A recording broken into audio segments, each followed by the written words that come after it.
Good morning, good morning, good morning. And look at that. Yeah, a little bit of humidity outside. There's water on the windows, but it is a beautiful Friday morning here in South Florida. And I am Kenny Polcari, your host. And today is November 11th, 2022, Veterans Day, right? And I, along with all of us, salute all of the men and women who have served this great country. And as many of you know, my wife and I are involved in a very, very wonderful organization called the Headstrong Project, right? It is a national-facing mental health treatment practice of choice for our nation's military, veterans, and associated family members. Operating as a nonprofit, we offer stigma-free, bureaucracy-free, and cost-free, evidence-based, trauma-focused treatment.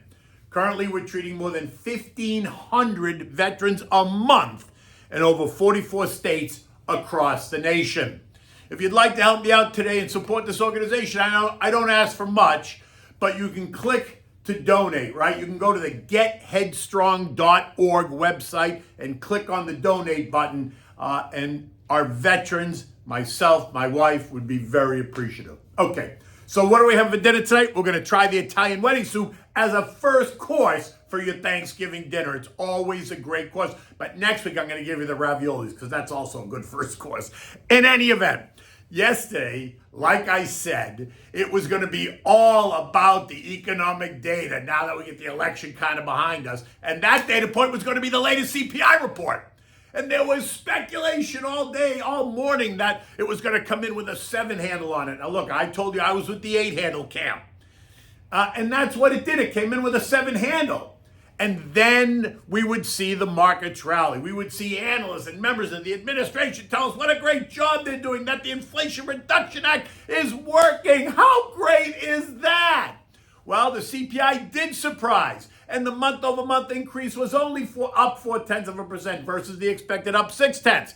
But it was in line with last month. And the year-over-year number came in at plus 7.7% versus the expected 7.9%. And that was down from 8.2% last month, so it was very good. Next up was average hourly earnings year-over-year and weekly earnings year-over-year. Those reports showed earnings declining by 2.8% and 3.7% respectively. And you would say, hey, wait a minute, earnings are declining. Inflation is up, yet earnings are declining. How could that be good? Well, the answer is they are declining at a slower rate. Let's be clear. Let's just understand this. It was used autos. It was that component of the CPI that fell yesterday while everything else was up. Energy up, food up, housing up, utilities up. So yes, the overall index fell, but when you pull back the sheet, you realize that some of the more relevant components were anything but weaker. But if you focus on the headline number, what you saw was a decline. Just saying. And then they trucked out Goldman Sachs CEO Davey Solomon, right? He took to the stage singing the praises of the Fed. I mean, you had to see it yesterday, saying that tightening policy that they had engaged in is beginning to work and prices are coming down. Exactly what I said they would say. And the Fed was sure to have Davey deliver this message, right? Because Goldman is one of the banks that the Fed uses to tell the story. And the algos and the trader types went berserk. Stocks traded higher, and there was no tomorrow. Inline sell orders suddenly disappearing, leaving the order books empty on the way up, forcing buyers to pay through the nose for the opportunity to buy stocks. Now remember, those buyers yesterday were all the sellers from last week, right? Or maybe it was all the short guys that were betting on a higher CPC that would have sent stocks lower, and when it didn't, they had a cover. In any event, it was what it was, and the markets were on fire. As you might expect, it was the most beaten up indexes that performed the best, and it was the most beaten up sectors that performed the best, right? Because people looking for short-term opportunity or long-term opportunity. By the end of the day, the Dow gained 1,200 points or 3.7%. The S&P added 207 points or 5.5%. The NASDAQ rocketed higher, 750 points or 7.3%. The Russell added 107 points or 6%. The transport surged by 750 points or 5.5%. Sector performance saw tech up by 8.8%. Remember, it was down more than 30% year to date. Now it's only down 24% year to date. Consumer discretionary added 7.3%. It was down more than 37% year to date. Now it's down just 30%. Real estate added 7.6%. It was down 32% year to date as of coming in yesterday morning. Now it's only down 25%. Communications XLC rose 6%, right? That was down by 42%. Now it's down by 37%. Basic materials added 5.5%. Financials up 5%. Utilities and industrials added just under 5%. Consumer staples, energy, and healthcare all adding just over 2%. Disruptive tech, ARKK, think Kathy Woods added 14%. It was down over 74% coming into yesterday morning. Now it's down only 60%. Semiconductors, the SMH or the SOXX, which had also been smashed this year, gained 10+%, still leaving those sectors down 30% year to date. The value trade, SPYV, added 3.8%, leaving it down 6%, while the growth trade, SPYG, added 7.5%, leaving it down 26%. And the triple levered S&P long, the SPXL, gained a whopping 16% in 6 hours. Treasury prices rose, sending yields plunging. The 2-year ended the day yielding 4.3. The 5 and 10-year both breached 4%, ending the day lower at 3.9 and 3.8% respectively. Remember, only 2 days ago, you could have locked in 2-year money for 4.7%. The dollar index collapsing on the back of the better-than-expected CPI report, ending the day at 108.45. And this morning is lower again, falling 90 cents to 107.35. The reaction by the dollar telling you that the expectation now is for the Fed to pause and possibly pivot sooner than expected. Oh my God, really? It's exhausting. Inflation is still near 40-year highs. The target, according to JJ, to get inflation back to 2%. It's still at 7.7% if you even believe what they told you yesterday. So I don't see how anyone can say that the Fed's about to pivot. JJ told you that the terminal rate target is 5.25%. Currently, we're at 4%. So how exactly are we going to get there if we pause or pivot? We're not. So slow down, big boy, which doesn't mean don't invest. What it means is don't try to time the market with your long-term money. Invest it in a well-balanced, thoughtful portfolio and then let it run. Don't look at every tick as if it's a day trading account, right? Because it isn't. So focus. Now, oil rallied yesterday and is higher again this morning, up $3 to $89.55, having bounced off the trend line support at $85.40 when they were trying to talk it down, taking it now to test resistance at $90.30. The rally is twofold, right? One is the falling dollar, because that always helps commodities, and the other is the rumor again that China is pivoting or relaxing COVID-19 restrictions. Remember, this rumor came out last week and it was quickly denied. Well, it came out again last night and today, and in fact is being actively discussed in the media. Expect oil to rally, continue to rally on this global demand picture. And then we have the latest disaster playing out across the big screen, right? The FTX debacle and the complete collapse of the cryptocurrency asset class. Word that FTX is circling the drain and that CEO SBF is on the run was all the rage. The idea that FTX has a $9 billion hole in its books is leaving some of the world's biggest investors with a headache. Think Sequoia Capital, Tiger Management, BlackRock, Insight Partners, Paradigm, the Ontario Teachers Pension Fund, and SoftBank. What are they going to do? Are they going to let this blow up, or are they going to be forced to come to the table and try to save it by pumping more money into it, right? I mean, do they defend their investment, or do they admit that they had no idea what was going on at FTX and that the rumors that SBF was diverting some of the money to one of his sister companies was news to them? And remember, the money that those asset managers invested and lost was not their money. It was investors' money. It was your money. Expect to hear much more about this in the days ahead, because FTX either has to raise the money or file for bankruptcy, which they already have begun doing. And then the industry will have to figure out what it's going to do with SBF. Now, recall that Binance, right, another crypto exchange, almost saved that company, but then walked away after looking beneath the sheets, saying that the issues are beyond our control or ability to help. Not good. This morning, Bitcoin is trading down 2.5% at 17,300, and Ethereum is off by 3% at just under 1,300 at 1,280.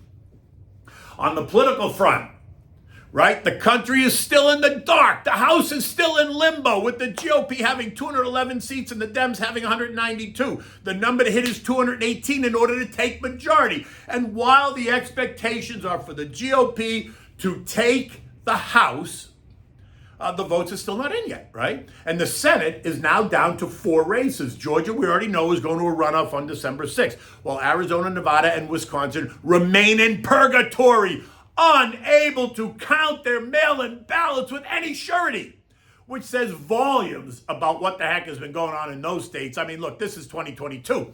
We have self-driving cars and flying taxis, yet they can't count ballots? Are you kidding? You should go to Florida and take a lesson, because Florida had no problem counting mail-in ballots on election day. In any event, even if the Dems remain in control of the Senate, the Congress is now split. And that should create gridlock for the administration and the markets are okay with that. In fact, the markets perform better when we have a split Congress, so don't despair, right? It is what it is. Now, this morning, stock futures are up, and they're up nicely, right? Dow futures are up 140, the S&P's up about 13, the Nasdaq's ahead by 75, and the Russell's up 10. The excitement continues as Joey tells us that the plan is working, but qualifies it by saying that while yesterday's news was good, he cannot guarantee that it will ultimately succeed.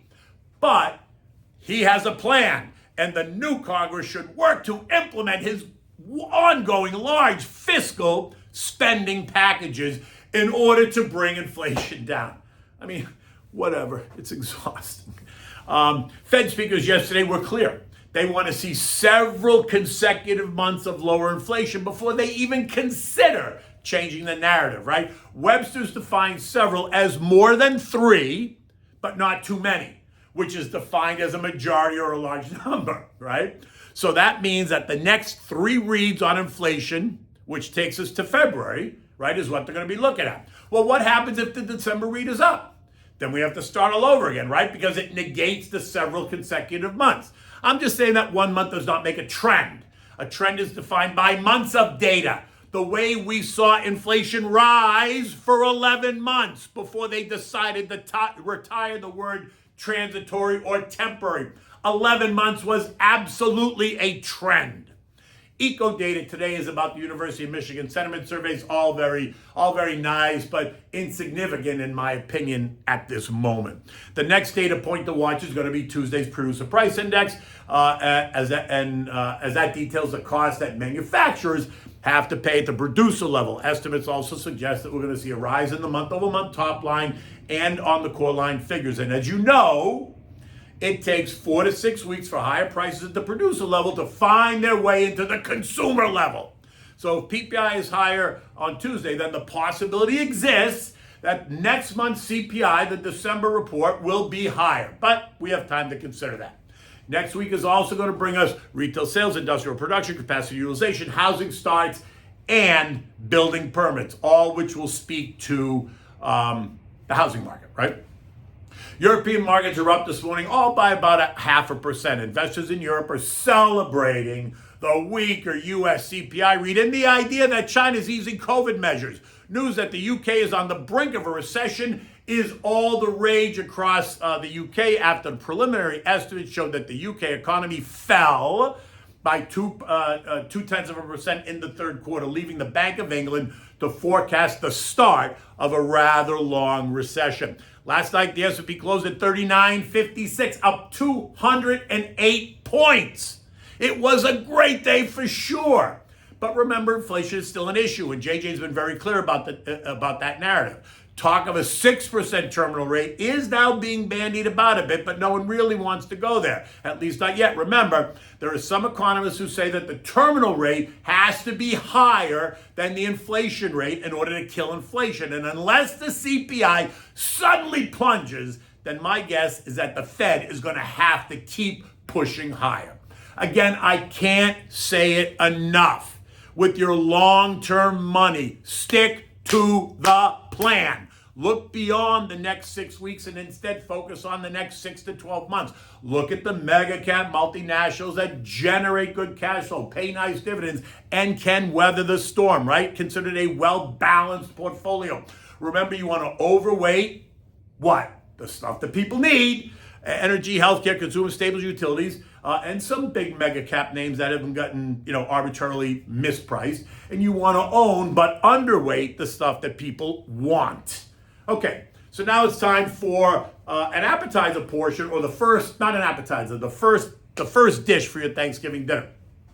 We had a couple of ways we could go. Today I'm going to give you the Italian wedding soup. Next week will be the ravioli. So you want to start with your basic chicken soup. So for this you need a whole chicken, 1 beef shank, onions, carrots, celery, water, salt, and pepper.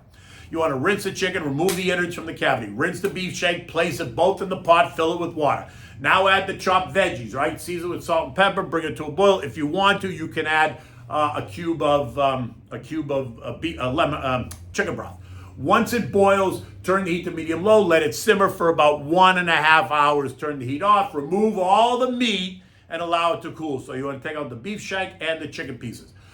When it's cool, remove when the meat is cool, remove the skin, debone the chicken, shred some of the chicken, add it back to the sauce, add it back to the soup while making chicken salad with the rest of it. Delicious. Now, remember, you want to take the beef shank out as well, shred that, and you can return some of the beef to the pot. Now place the pot in the fridge and allow it to cool overnight. The fat from the chicken will rise to the top and form a skin. When you take it out on Thanksgiving morning, you take the skin off, take that fat that comes to the top, just take that off and discard it, and then reheat the soup, right? Now you need to make the meatballs for the Italian wedding soup. For this, you're going to need a pound of ground veal. Now, veal is always the meat, but if you don't like veal, then you can use ground beef, but veal is the preferred meat for this dish. You want minced garlic, like 2 cloves. You want chopped fresh parsley. You want fresh grated Parmigiano cheese. You need 1 egg and that you've lightly beaten, and you need salt and pepper. For the meatballs, you want to place the meat, the garlic, the parsley, the Parmesan cheese, the milk, the eggs, salt and pepper in a bowl and combine it, right? Mix it all nice like you're making meatballs. Now, using a teaspoon, make small little balls and set them aside. Once you're completed, you want to fry those meatballs and then add them to the soup with the oil and all that it produces, right? You're also going to add a bag of spinach at the same time, and you're going to allow fresh spinach. You're going to allow the spinach to wilt. Now you're going to ladle the soup into bowls and sprinkle each with a little bit of extra grated Parmigiano cheese on top. You want to have a nice piece of garlic bread either on the bottom of the bowl or just on the table for you to use to soak up some of the soup. It's so good. In any event, you can use this as a first course for your Thanksgiving dinner, and then you're going to bring out the turkey and all the veggies that I've been giving you for the last couple of weeks. But if you don't want the soup, next week I'm giving you the raviolis. But until then, you're going to have to wait. Take good care. I'll see you next week.